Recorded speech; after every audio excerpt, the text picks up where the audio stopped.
I know some of the ways in which I choose to operate are not the most profitable things to do. For sure. But I'm a firm believer in culture has to be set from the top and it has to be set from the beginning.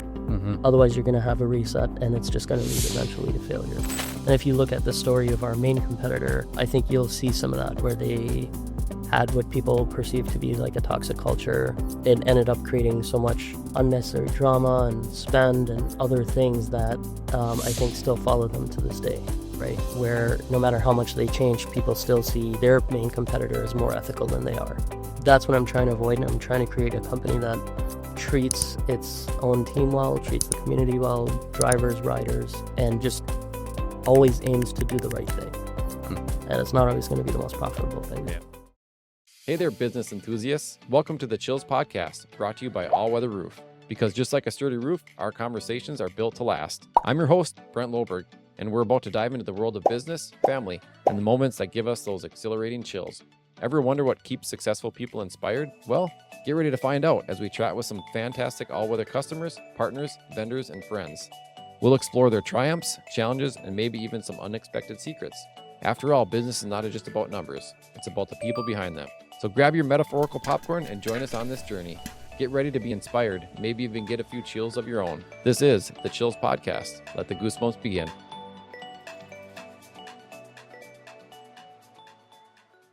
So introduce yourself. Yeah. Well, my name is Murid Amini. I am the founder and CEO of MOOV Rideshare. Okay. Grew up here in the Twin Cities in the Cedar-Riverside neighborhood. Okay. And happy to be on this podcast and share a little bit more about my story and what we're doing. Yeah. So MOOV, it's MOOV? Correct. Okay. Is it move.com? It's makethemove.com. Make the move. Okay, so it's MOOV. So you grew up in Minnesota? Yeah. I grew up in Minnesota. Most of my childhood was in the Cedar-Riverside neighborhood. Pumped around a few of those tall buildings there. Yeah. And that kind of gave me my first foray into the community that makes up the majority of our drivers, as well as the broader set of drivers in the Twin Cities. Yeah, that's a great area. So I went to school at the U of M. Excellent. And I worked at the Starbucks, 25th and Riverside. Okay. So I got to know a lot of the community there. Yeah. Great people. Yeah. They drink a lot of coffee. Yeah. East Africa is, I believe, the origin of coffee. So yeah, big in that community for sure. Glad to hear you're a fellow Gopher. Yeah, you too? Yes, I've really big ties to the U of M. Okay. I have 7 brothers. All 8 of us went to the U of M. Oh, wow. No way. 7 brothers. Yep. 8 siblings? Do you have sisters too? Yeah, I got a stepsister, yeah. Okay. And we all went to the U of M. Spouses went to the U of M. Both my parents worked there. Oh my gosh. So we have been very ingrained in the U of M community. And especially with me growing up around Cedar-Riverside, I spent most of my childhood, biking around campus. Yeah? Yeah. Wow. Very cool. So what was your degree in? I studied electrical engineering. It was okay. Okay. It was a lot of work. Yeah. And did a couple of years of engineering and realized I like people more than things. Sure. At least in terms of work. And switched over to project management. Mm-hmm. Went back to get my MBA at Carlson. And it worked well because I like formulas and frameworks, and I was applying formulas and frameworks to business. So it was a perfect blend for me. Really fell in love with strategy while I was studying there, and went on to do a little bit more strategy consulting and more enterprise transformations prior to starting MOOV. Okay. So what brought you into wanting to go into this space with the rideshare? Yeah, so before I started the company, I was working at just a large consulting firm, and we were doing really good work, but I really was looking to do something that's more like solving a community problem. Mm-hmm. And so I had kind of hit this point where I needed to decide, is this going to be the rest of my career, or do I want to do something different? Sure. And so I left consulting with this specific focus of, I want to find a problem to solve. I have family members that are rideshare drivers, and Okay. I know earlier that summer there was a little bit of tension between the city and the drivers because they were pushing for more pay. And this seemed like a natural place to kind of start.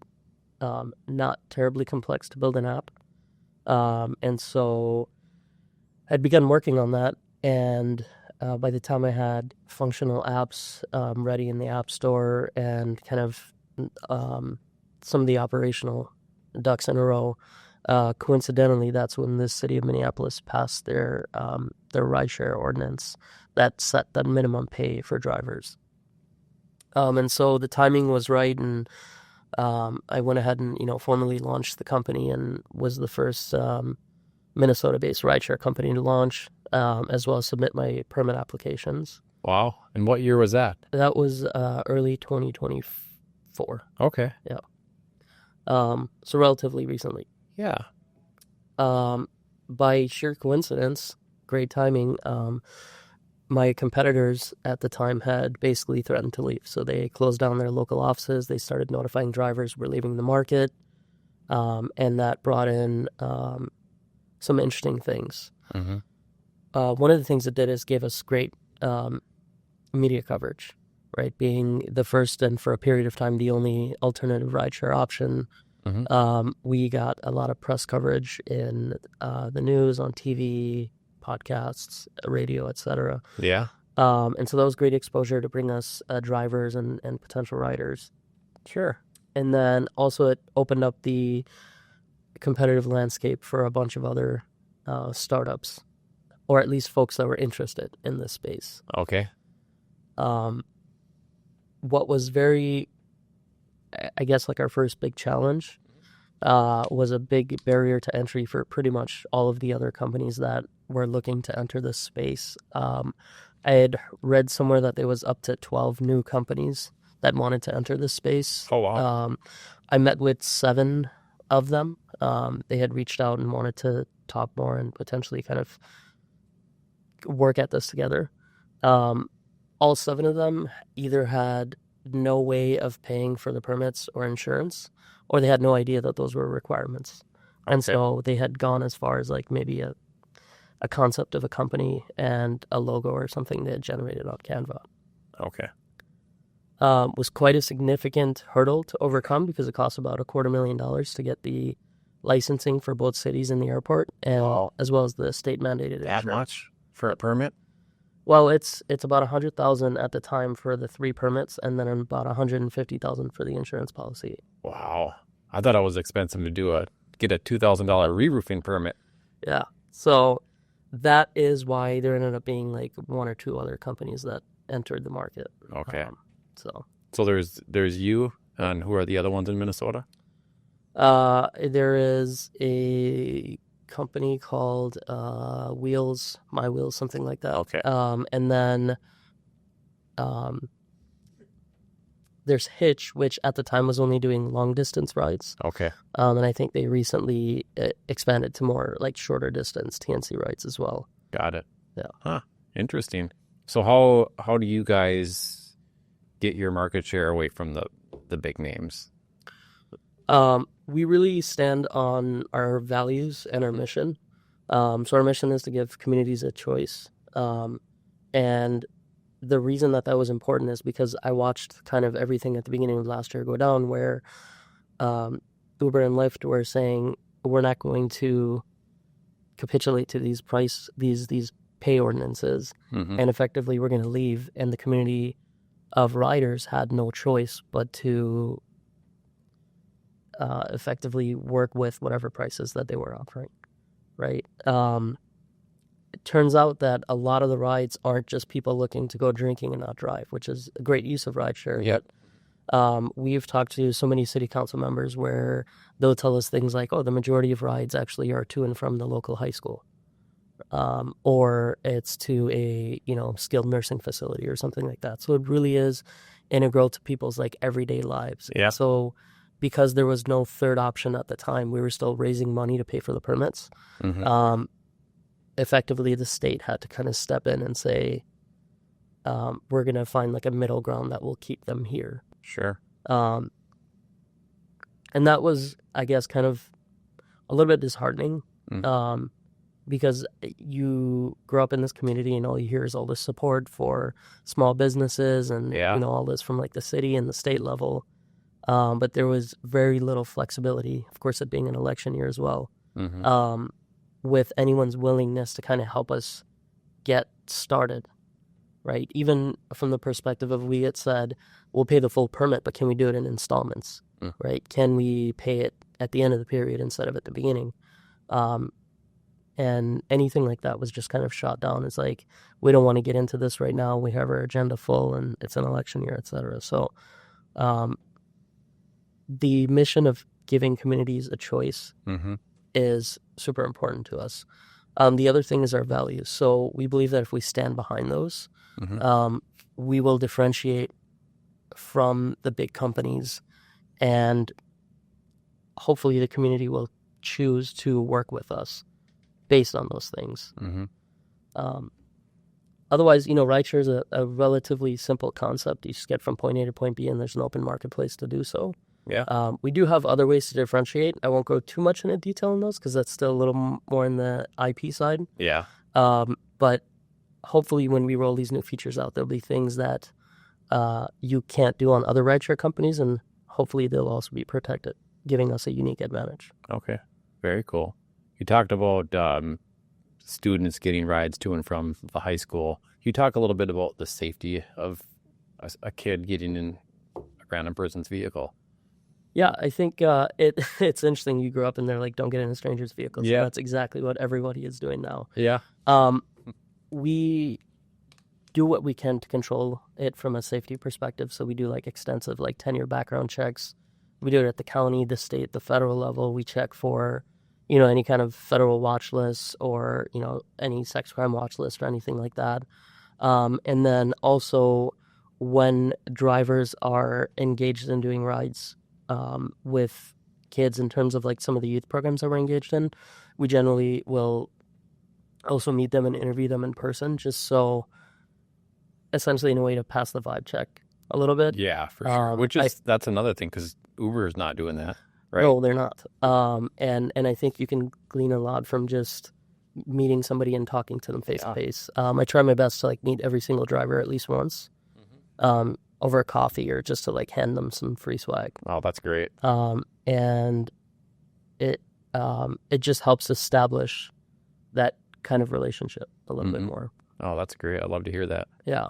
How many drivers do you have? We have a little over 100 active drivers and another 300 in the pipeline working on their paperwork. Wow, that's really cool. Yeah. Good for you. Yeah. And that's since 2024? Well, we actually lost some of the traction that we had due to how much time it took for us to raise money for these permits.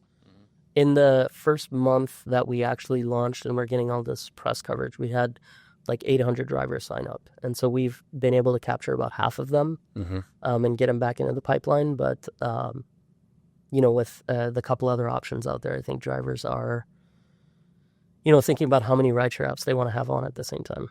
So you get a driver that will have Uber, Lyft, and a MOOV on there, so they can pick.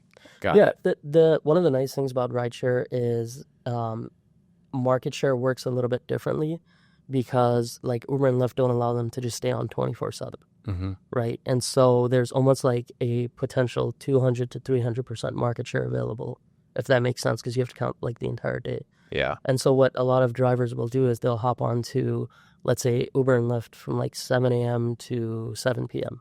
And then they get booted off the apps because now they've hit their quota for the day. And they might not have gotten the volume that they wanted because they're not constantly driving, especially if they live further out in the suburbs, right?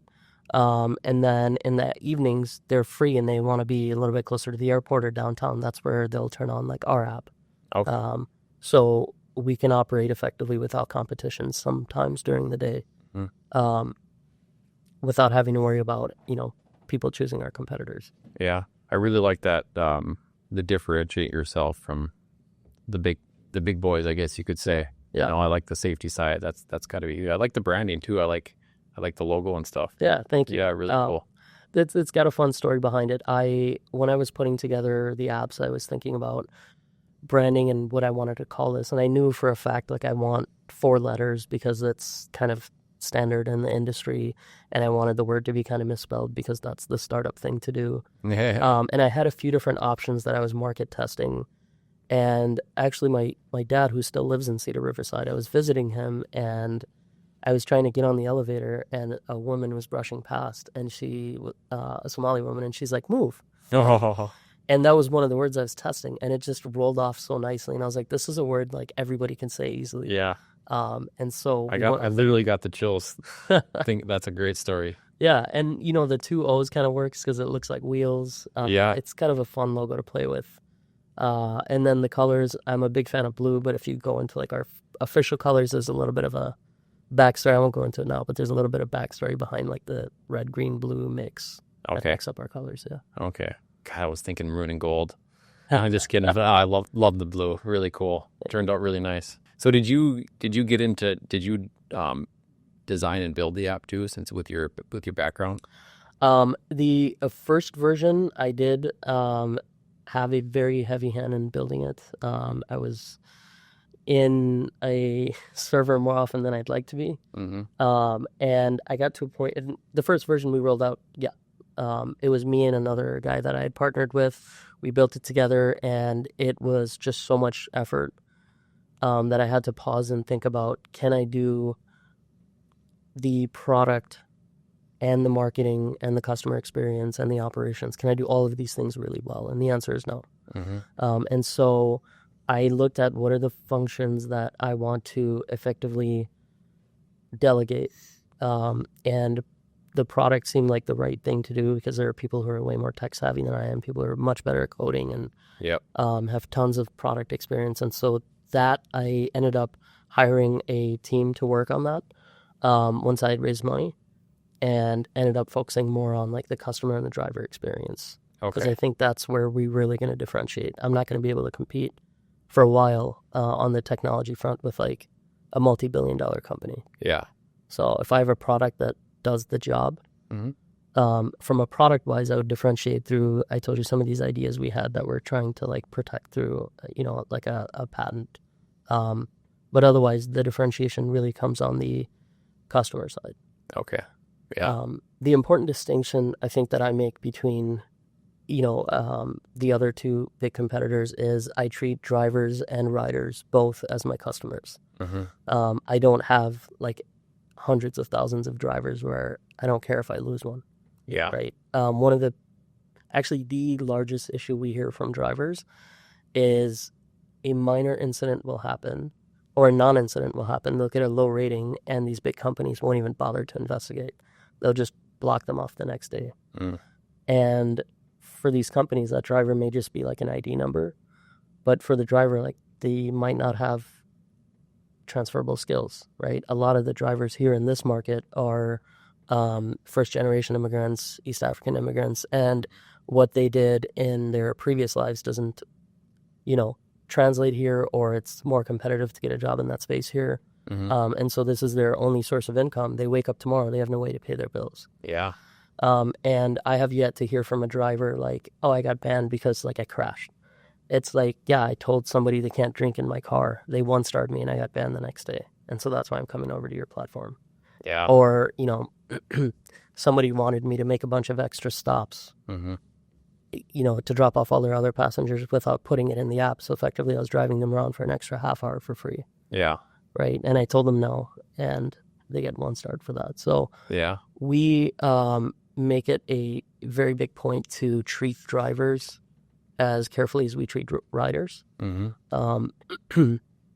And that's another area we differentiate actually from any of the other rideshare companies. We're the highest paying rideshare in the Twin Cities. We verified this with the driver provided data across all their platforms. We also have really good incentives. Our bonuses are additive. So we don't promise like $1,000 bonus on 100 rides and then say, oh, you've completed 100, you made $900, here's your extra $100 to true you up. But we will truly give them the additional bonus on top. Nice. And then we provide all kinds of other services. So all of our drivers get turn signal, which is legal support, like FaceTime call with a Minnesota attorney if they get pulled over by the police, which kind of protects both sides, right? Make sure everybody gets home safe, and which is also a local startup. That's called Turn Signal? Turn Signal, yeah. TURNSIGNL. Okay. All of our drivers get attorney protection for car accidents. It's like personal injury and help with their vehicle. We have dozens of mechanics around the Twin Cities that give them half off of TNC inspections, as well as like 20% off all maintenance. So that being a significant portion of their expenses, we kind of help with that. We're also working with a couple of accounting firms to see if we can get them some, tax support, right? How do you write off the mileage on your vehicle? How do you write off all the maintenance? How do you like maximize the amount of money you get to keep at the end of the year by being an independent driver?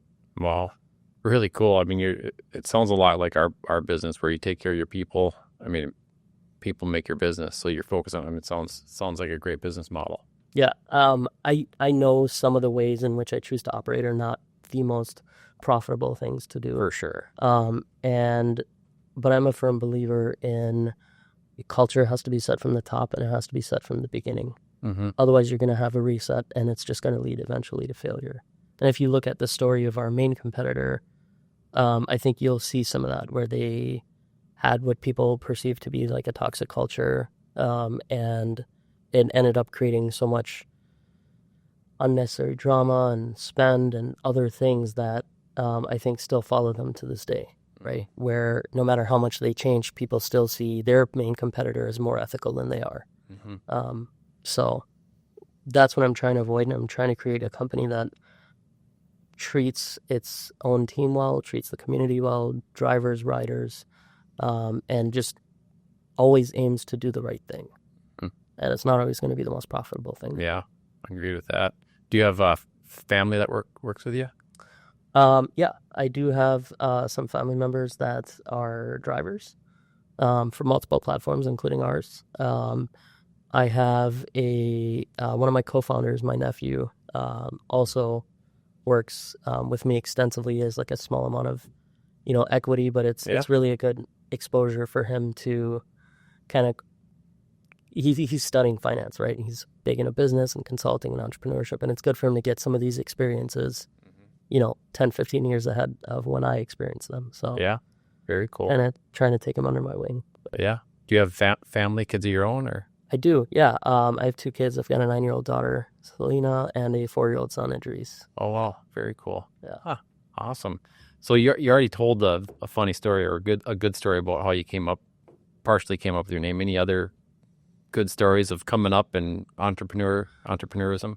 I think one of my favorite parts about working on MOOV is how much we've been able to engage the community within our team.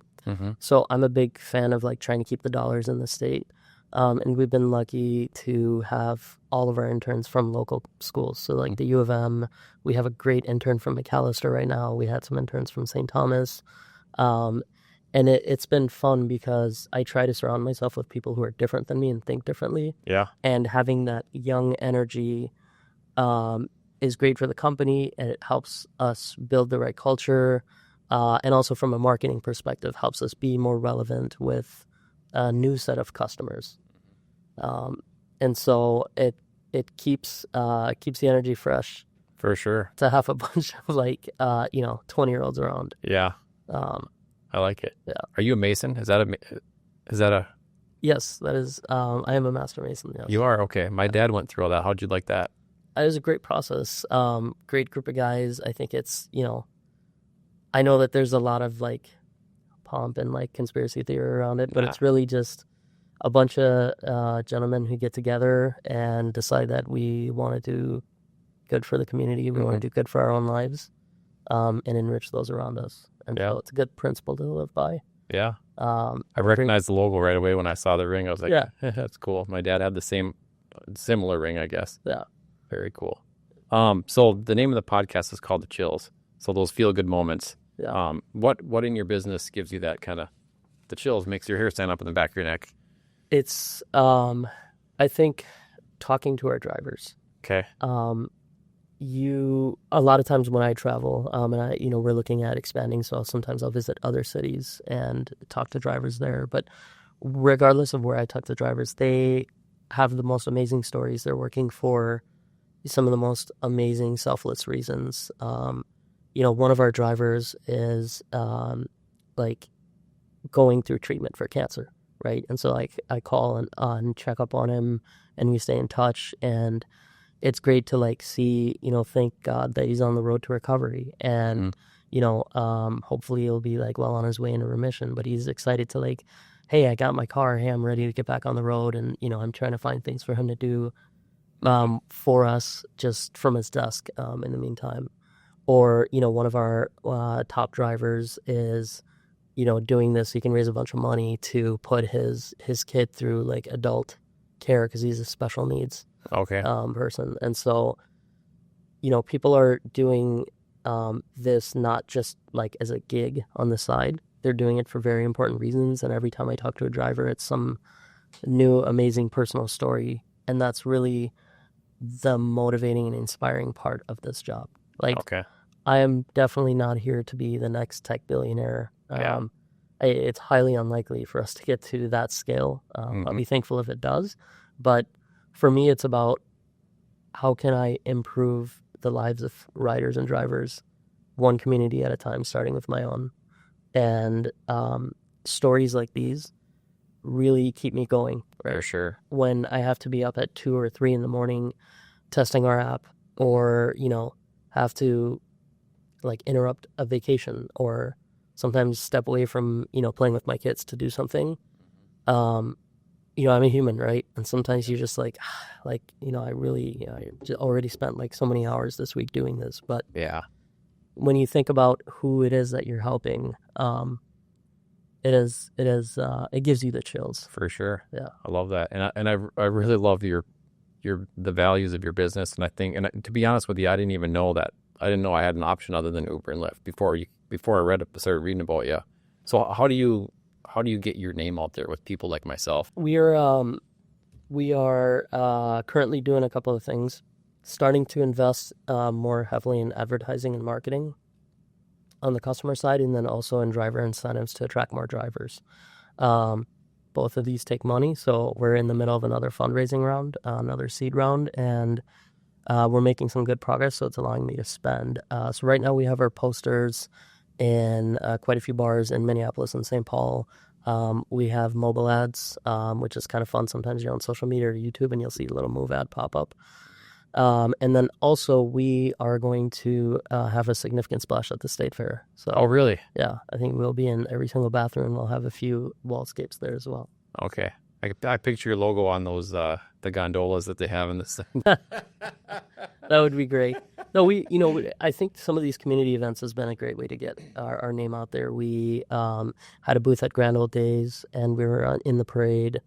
And I had my branded vehicle driving through there. What is your branded vehicle? What do you use? It's a Ford Explorer. Okay. Because it's over 6,000 pounds, so it's a write-off. Okay. And I find every way to like save investor money and not waste it. Sure. So this was one of the ways. Nothing fancy. Yep. But it's nice, it's big, and it allows me to test all sizes of our rideshare with our customers. So. Wow. Yeah. Really cool story. Like I said, I love the way you differentiate yourself from the competition. Sounds like you got a knack for entrepreneurship. So. Yeah. Big passion of mine, and it's in my last year of consulting at the firm. I spent a significant amount of time putting together our knowledge assets on corporate ventures and entrepreneurship. Okay. Yeah. Wow. Specifically around startup culture. Okay. Yeah. Really cool. How do people find you? So a couple of different ways. You can go to makethemoov.com. That's MOOV, and get all the information you like about us there. You can find us in the App Store, MOOV Rideshare. The dark blue is for the drivers, and the light blue with the white logo is for the passengers.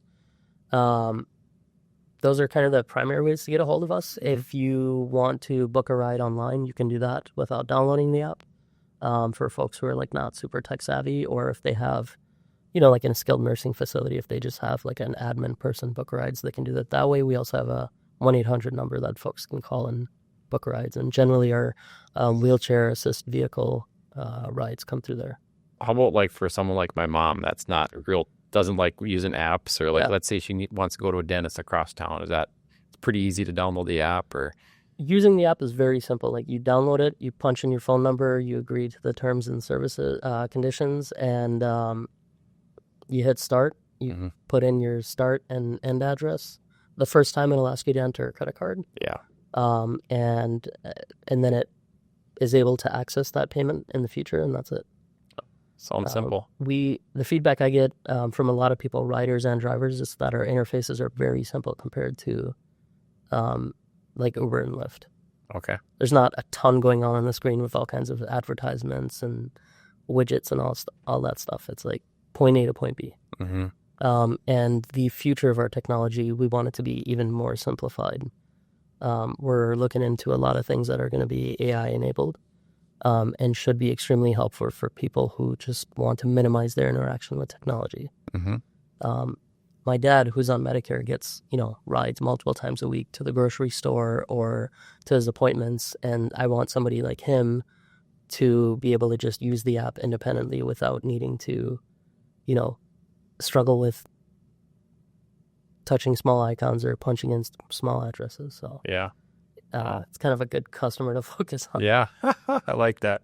So do you have a lot of, bonus question, do you have a lot of people at the U of M that use the app that want to go from like West Bank to East Bank? Or that's where we started. I was a Coke rep and a Chipotle rep on campus, and I know that's like a great way to get the brand out. At the U of M, a lot of people don't use rideshare because there's like the campus connector, there's a few other options, and unless it's really cold, they just walk around campus. Got it.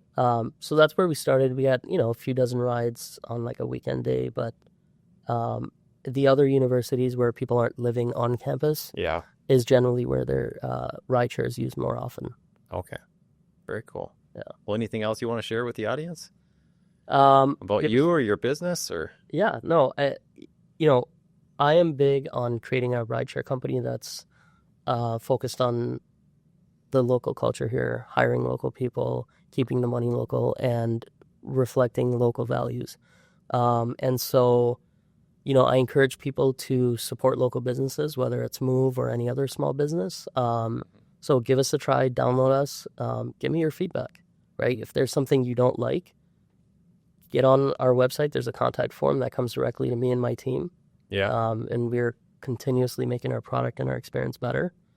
If anybody wants to try the app, they can use the code MAKETHEMOVE, MAKETHEMOOV for 50% off. Like I said, makethemove.com. Great way to learn more about us and download the apps as well. Sounds good. I got one more question for you because I forgot to ask it in the middle. Is a tidbit of information for the audience on entrepreneurism. And it's pretty crazy how much you've taken off since 2024. So a little bit of advice for the audience on how to get a business going or stay motivated. Three things probably. Number one, there's tons of resources at the city and state level. Look into them, especially with Mindeed, and use that. We're so thankful for all the resources that they provide to us. Number two, it's not something you can do alone. So get people around you. And there's always the conversation like, what do I get out of it? If you got to give up a small amount of equity up front, do it. But get people around you to help. And number three, lock in. It's a very busy and tedious job. You're doing every single function, and you're always going to be worried about things going right. Progress over perfection for sure, but it's a busy thing to do. Yeah. Very cool. Cool story. Yeah. I encourage anyone to reach out to me. They can, info@themoveapp.com. I'm always happy to connect with local entrepreneurs and give advice, mentorship, anything like that as well. Okay. Yeah. I like it. Fantastic story. Thanks for coming in. Thank you so much for meeting you. Appreciate it.